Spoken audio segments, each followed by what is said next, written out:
Il n'y avait pas mieux pour clore cette journée de communication politique que le communiqué du PDCI-RDA qui vient d'être publié. Je salue la promptitude du service de communication du PDCI-RDA qui vient de publier un communiqué résumant du point de vue du PDCI-RDA l'entretien qui vient d'avoir lieu le 11 novembre entre le président Henri Konan Bédié et le dictateur Alassane Dramane Ouattara. J'ai donné une conférence ce 11 novembre analysant cette rencontre. Et lors de cette conférence, à partir des éléments qui étaient à ma disposition, je vous avais dit les limites dans lesquelles il fallait concevoir ce qui s'est passé.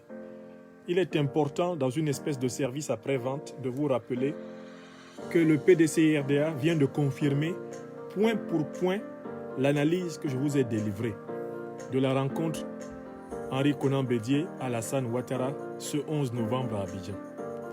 Il faut suivre l'évolution des choses. Le PDCI-RDA vient de confirmer la conférence que je vous ai donnée.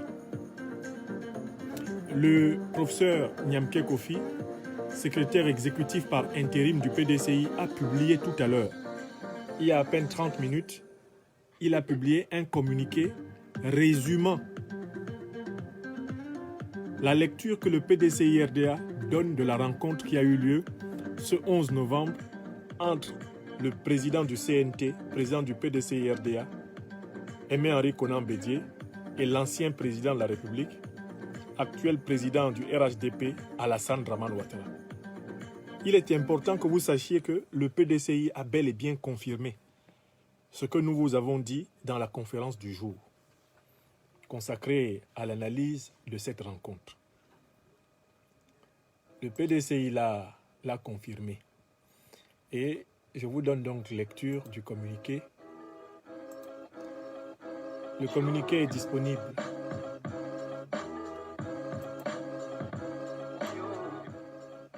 Le communiqué est disponible sur ma page Facebook, je viens de le diffuser.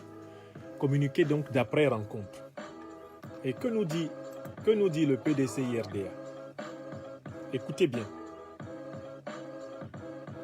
Ce mercredi 11 novembre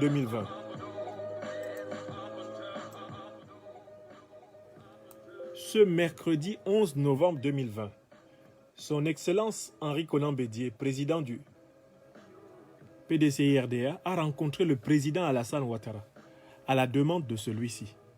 Cette rencontre s'inscrit dans le cadre du dialogue politique réclamé de longue date par l'opposition pour une paix durable, réelle et durable en Côte d'Ivoire. Le président du PDCI-RDA tient à préciser que la rencontre de ce jour n'a été qu'une prise de contact pour briser le mur de méfiance entre ces deux hautes personnalités. La rencontre de ce jour n'a été qu'une prise de contact.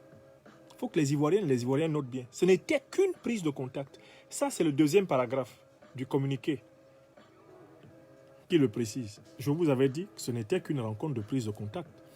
Et je vous avais aussi dit que lors de cette rencontre, le président Bédié était venu rappeler à Alassane Dramane Ouattara la liste des conditions qu'il doit remplir pour qu'il y ait un véritable dialogue politique. Écoutons le communiqué. Les problèmes politiques soulevés par l'opposition demeurent, à savoir, premier problème, le troisième mandat inconstitutionnel du président Alassane Ouattara. C'est-à-dire que l'opposition est venue rappeler à Alassane Ouattara aujourd'hui à l'hôtel du Golfe qu'il n'est pas le président de la République. Parce que la Constitution ne l'autorisait pas à être candidat et ne peut pas l'autoriser à être président. C'est ce que le président Bédié est venu lui dire en face, pour qu'il ne dise pas que ce sont des rumeurs. Deuxième problème, la question de l'indépendance de la Commission électorale indépendante, la CEI. Donc le président Bédié est venu lui dire en face, Monsieur Ouattara, Monsieur le président du RHDP, on n'a pas de commission électorale indépendante en Côte d'Ivoire. Ensuite, et du Conseil constitutionnel. C'est-à-dire que le président Bédié est venu lui dire en face, on n'a pas de Conseil constitutionnel. Les soi-disant décisions de l'organisation que vous avez fabriquées par vos nominations n'ont aucune valeur. Et la fiabilité de la liste électorale. Donc le président Bédié est venu lui dire, il n'y a pas eu d'élection parce qu'on n'a pas de liste électorale. Nous ne sommes pas d'accord sur la liste électorale. Donc, voilà de quoi il est venu lui parler.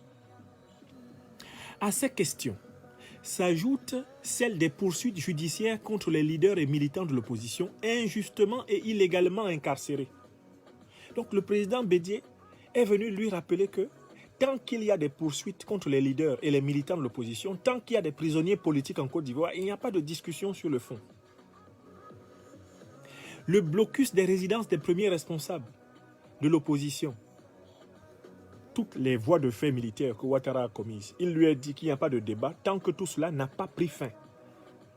Les violences dont sont victimes les militants de l'opposition, toute l'intimidation organisée par les milices, les microbes de Ouattara, tout cela.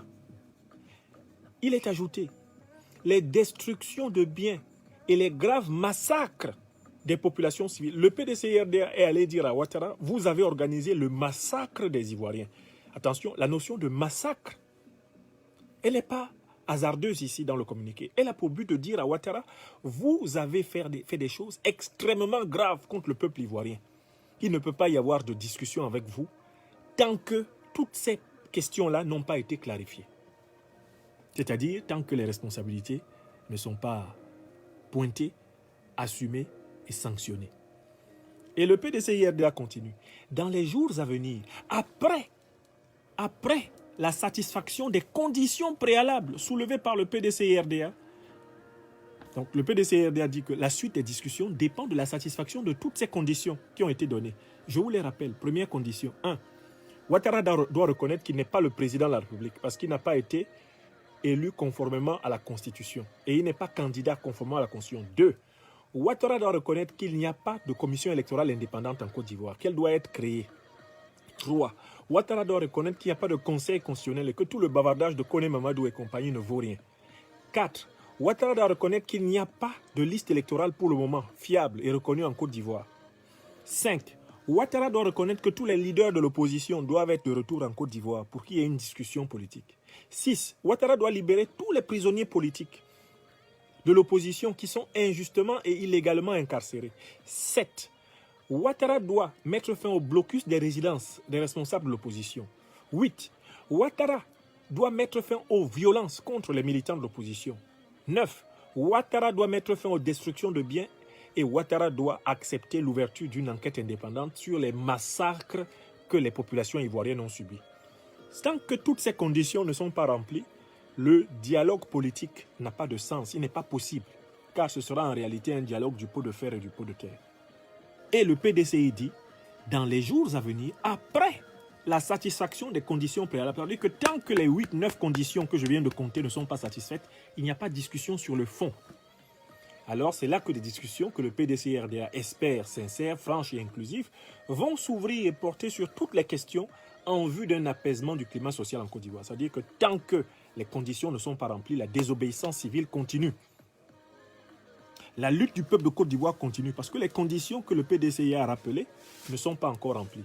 Le PDCI mesure la gravité de la situation sociopolitique qui prévaut en Côte d'Ivoire et le PDCI rassure ses militantes et militants et l'ensemble des Ivoiriens sur sa détermination à œuvrer pour le triomphe de la démocratie, le respect de la vie humaine et de la Constitution, notre loi fondamentale. Le PDCI rassure qui? Ses militants. Parce que les militants du PDCI auraient pu douter ce soir en disant est-ce que le président Henri Konan Bédié s'est fait tromper par Alassane Ouattara? Est-ce qu'il s'est fait amadouer? Est-ce qu'il s'est fait endormir? Le président Bédié leur envoie le message. Je n'ai pas dormi une seule seconde, une seule tierce. J'ai dit à Ouattara ces 4 vérités. Je lui ai énoncé les 9 conditions du dialogue. Il s'adresse aussi à l'ensemble des Ivoiriens, à tous les Ivoiriens qui ont pu penser que par cette rencontre au Golfe, l'opposition faiblissait un peu, le président du CNT faiblissait. Le président Bédié leur dit le même soir, rassurez-vous, ce que je vous ai dit à midi que j'allais faire, c'est ce que j'ai fait à 17h. Et après l'avoir fait, je reviens rendre compte au peuple ivoirien pour dire que j'ai fait le travail que j'avais annoncé que j'allais faire. Et d'ailleurs, le président Bédié dit que le but, c'est que la démocratie triomphe. Le but, c'est que la vie humaine triomphe. C'est-à-dire que tous ceux qui ont été massacrés, qu'il leur soit rendu justice. Et il dit que le but, c'est que la Constitution soit respectée. C'est-à-dire que le but, c'est que Ouattara reconnaisse qu'il n'est pas le président de la République. Conformément à l'article 55, conformément à la Constitution, Ouattara n'est pas le président de la République. Vous avez compris? Donc, le PDCI a fait le service avant-vente, le service pendant la vente et le service après-vente. Moi, je vous ai donné une conférence qui vous établissait tout ce que le PDCI vient de confirmer par le communiqué que vient de signer le professeur Nyamke Kofi, secrétaire exécutif par intérim du PDCI. Il a signé le communiqué il y a à peine 30 minutes. Et il y a 1 heure de temps, je vous ai délivré une conférence. Essayez de regarder le communiqué qui est disponible du PDCI, le communiqué qui rend compte de la rencontre entre le président Bédié et le satrape Ouattara. Regardez la conférence que je vous ai donnée et voyez s'il y a une seule erreur dans l'analyse que je vous ai donnée. Quand je vous ai dit, le président Bédié allait dire à Ouattara, tu arrêtes les frais. Parce que tu es allé trop loin contre le peuple de Côte d'Ivoire et maintenant, le peuple de Côte d'Ivoire demande des comptes. Et ce sera la démocratie, le respect de la vie humaine et toute la Constitution qui va être respectée. Rien d'autre. Je tenais à faire ce bref rappel pour bien boucler la boucle. Pour ceux qui auraient pu avoir des doutes envers l'interprétation que j'ai donnée pendant 1h30 à peu près tout à l'heure, lisez le communiqué du PDCI-RDA et vous verrez que nous là, on voit dedans. Et que quand le président Guillaume Kigbafori Soro a dit que Ouattara Alassane Dramane, on va le faire asseoir par terre et on va lui donner des conseils, voilà, il était déjà assis par terre au golf. Je vous rappelle qu'il était assis, hein, et le président Bédié lui donnait des conseils.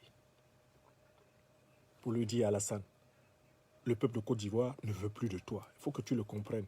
Pars pendant qu'il est encore temps. Parce que la colère qui monte dans le pays, moi-même Bédié, je ne pourrais pas t'en protéger.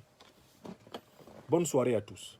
Je voulais faire ce rappel, ce complément, ce petit addendum, afin de bien boucler la boucle. Et que tout le monde soit confiant que tous les Ivoiriens en lutte contre le satrape Ouattara redoublent d'ardeur. Le leadership n'est pas perdu. Le leadership ne peut pas se laisser emballer cette fois-ci. C'est terminé. La roublardise de Ouattara, c'est terminé. Lisez le communiqué du PDCI-RDA. Bonne soirée à tous. Que Dieu bénisse l'Afrique et la Côte d'Ivoire.